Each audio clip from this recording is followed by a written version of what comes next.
Welcome to a lesson with Dr. Powell. Sometimes we want to find perhaps maybe like the average radius, say, in a mass, and you would do it something like this, where we have some kind of object and maybe we have an axis of rotation. We want to find kind of, at least with respect to mass, what the average radius would be outward from this axis into that mass. This would be that kind of a calculation. Well, a notion that's akin to this, similar but not quite the same, is this quantity. This is called the moment of inertia. So you don't divide by m and then you make this square.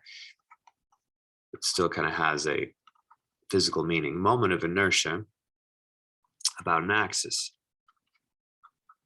I'm not going to dwell on the physical repercussions of such a calculation and interpretation of it. However, we're just going to focus on the computation. So, for instance, let's just keep this simple for computation. Perhaps we have, so you have x, y, z, and let's just take a unit box here.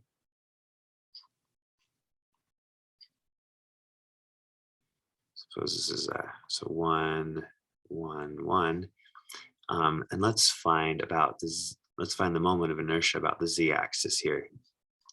So that means throughout this volume, we're going to just take the square of the distance from a point to that axis.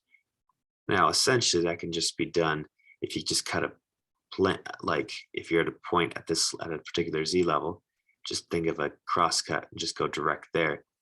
I mean, essentially, that's going to be the distance in the xy plane from that xy coordinate to the origin, which is not, and if you take, which is the distance is this, but then you square it.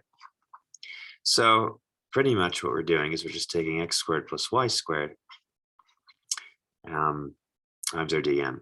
Now, if let's make this simple. Let's let delta be 1, all right, and not worry about units, whatever units they are is describing it, units mass per unit volume. Okay, so in that particular case, we're just going to have a dx, dy, dz.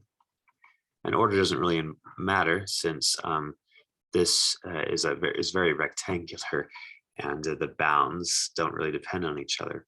In fact, they're all going to be from 0 to 1, 0 to 1, and 0 to 1. So then we're just worried about this integral here.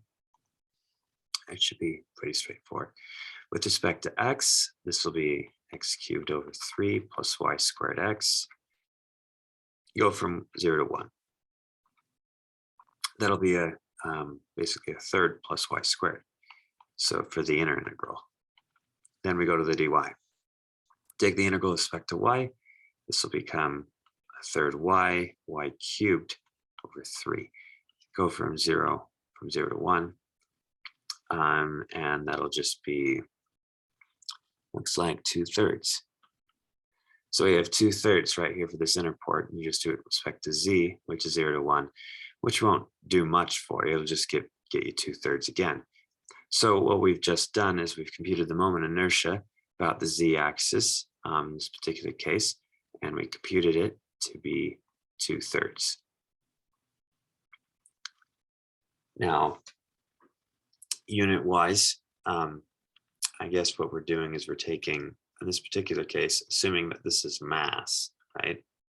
So units mass, and this is like length. Well, this is like length squared even. So, but in the end, I guess we're not going to focus too much on the units of the output. So yeah, let's just focus on that 2/3 right there. 2/3 is the moment of inertia. Thanks for watching.